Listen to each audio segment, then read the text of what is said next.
kur burri im punonte atje, shofer.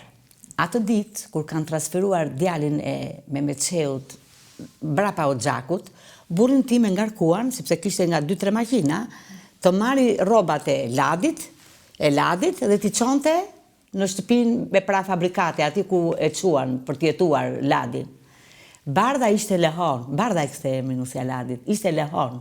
Sa e kishte lindur beben, edhe ul atje në kamionin e burrit tim përpara, me gjithë ladin, edhe kur u shkarkuan rrobat, po binte një shi imët, sikur edhe koha qante, me thënë të drejtën për atë që po ndodhte, kupto? Me këtë familje të re, ndërkohë kishte ndodhur vetvrasja e Mehmetçeut. Po, kishte ndodhur, këto ishin momentet mbas. Edhe i ndorën rrobat, i hodhën atje në tokë, edhe burri im i shkreti pa aty që po bite shiu dhe ajo soba, se ishte sobe mirë, do thonë këto, po ne s'kemi jetu me ato soba, po pritashi se çdo politikan, kudo në botë, jo këtu në Shqipëri, sigurisht që i ka gjërat në qik më ndryshe, nuk i ka njësoj, ta që t'jemi koshient, apo së kështu. Ti mos folë si masoreksitat. Ajo so po lagës, edhe burri mori një mushamat, ja i të sipër, se i erdi keq. Një nga ta policët, a i ora ta, po t'vika keq të ta për armisht e poplit ta, i jara mushamanta. Edhe hoqi burri mi shkreti, qa të bënte? Pasaj nuk kalun shumë kohë, morën vesh që ladi vrau vetën, futi durët në korrent, si stana, nuk e di. Por Bardha iku, pasaj e mori jati Bardhën.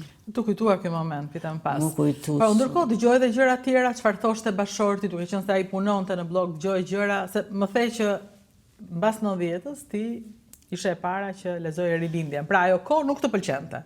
Mua nuk më pëlqente diçka sepse jo, më pëlqente, unë e kënaqur isha se edhe muzinë unë kisha prioritet, edhe pastaj ajo kohë kishte të mirat e veta, kishte të këqijat që u mbyll me botën, po kishte të mirat e veta se spitalin e kishe falas, ti fëmijën e kishe siguruar në çerdhe në Kopësht, ti pa punë nuk mund të rije dot, se po të rije pa punë ti, mblidhesh gjithë fronti, gjithë bloku dhe të kërkonte llogari kuanti, ku i ke gjetë këto lekë që ri pa punë, kupto?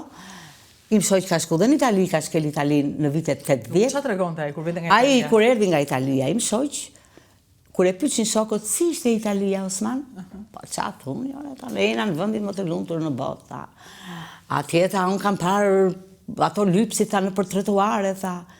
Edhe unë i them tim shoqi, more Osmani, thash, po pse i thua ti kështu, thash, unë Italia ishte shumë e mirë. Ti më them mua, thash, pse i thua kështu? Po i them o gruta se kuj di unë kusho aty ke shokët ta në njëta dhe më qojnë emrin mu tha, po pahajnë i burk kot tha, Igor e tha, edhe unë tha i thoj që kështu, i thoj dhe kështu i shkreti. Italia ishte për bukurin, në vitet 80, Italia ishte në bumin e saj, këpto? Po i më shoj që thoshte, është plot me lypsa, morja hu, i thoj, dhe nuk i thoj të se jam bante, kishte frikë. Ty të tregon dhe të vërtet? Mua më tregon dhe të vërtet. Po dhe ti s'flisje?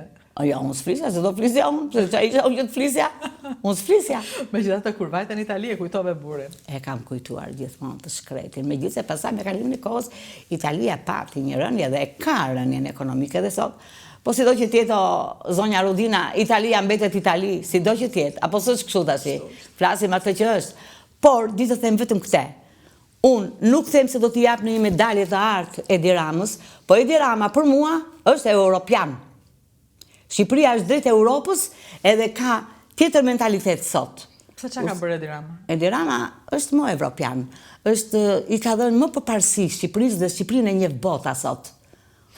Po për shembull, sa vjet ke në Itali?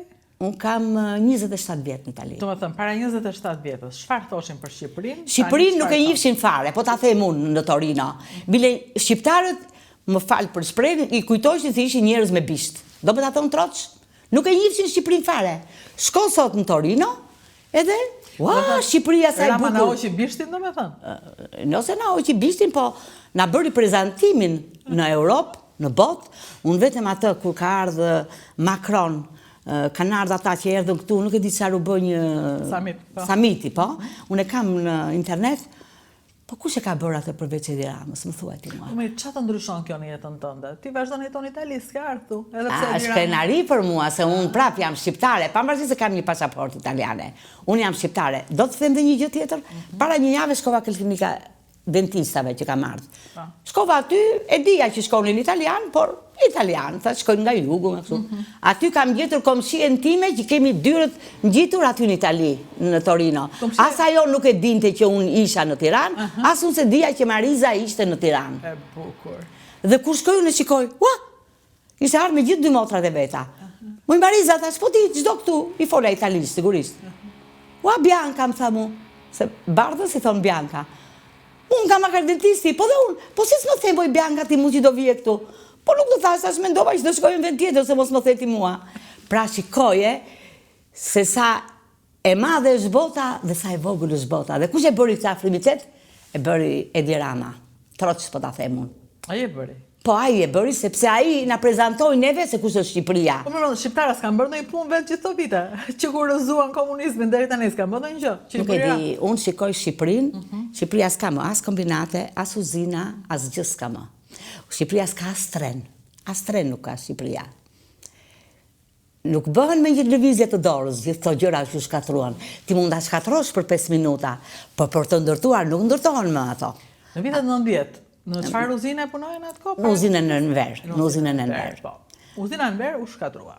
Aty kanë qenë mjeshtrat më të mëdhej. Unë ma men burim vite nga parku i delegacion, nga parku i drejtorisë pritjes, për të rregulluar një vegël të makinës, e rregullonin, e riparonin dhe ajo shkonte me vite, vegla, pa u blere. Bëj aty? Po, bëhesh aty. Deri në çfarë viti punove te uzina Enver? Unë punova deri në vitin 99. Jo, 90, unë mbyll uzina, më përpara, unë dola në rrugë para, pastaj më kaluan. Çfarë thanë? E mban në momentin që thanë dilni në rrugë, mbaroj s'ka më? Pse thash unë do dal unë para? Sepse Burriot ka punuar shofer në udhëheqje dhe çfarë ka hëngër udhëheqja, ka hëngër dhe ti.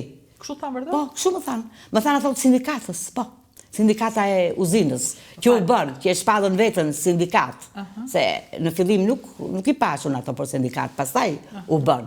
Dhe filluan të ishin nga puna njerëz të cilët kishin abuzuar në pushtetin, pra ide. Po ku ka abuzuar? Burrim ishte një cop shofer, çfarë ishte? Ministri ishte Burrim.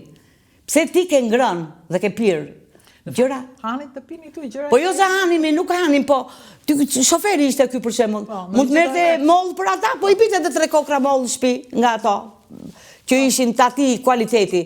Tani mos i hanim neve, pse ai që fol sot, të kishte mundësinë, nuk do t'i çonte 3-4 kokra moll në shtëpi në familje ai? Ha?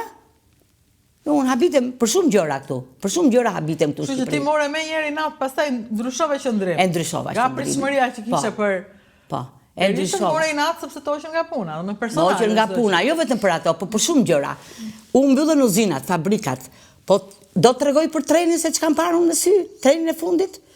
Ka qenë data 2 prill, që u bë ajo rezistenca në Shkodër, që u vra Arben Broci.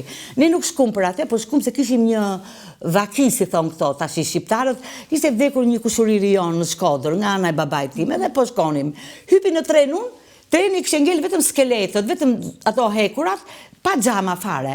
Edhe unë e re isha dhe shpreha habin, thashti që ka bërë treni. Ishte një malsor, një 50 vjeç mund të ishte ai, nga Veriu, dhe më tha unë, oj ti vajz, tha, ky tren, tha, ka qenë tren komunista. Sali Berisha, tha, se kështu e ka thonë, ta them unë e imitoj shumë mirë, Sali Berisha, tha, ka për ta bërë treni, tha, edhe më të mirë se ky. A bonin ai tren Sali Berisha? Më thujti mu.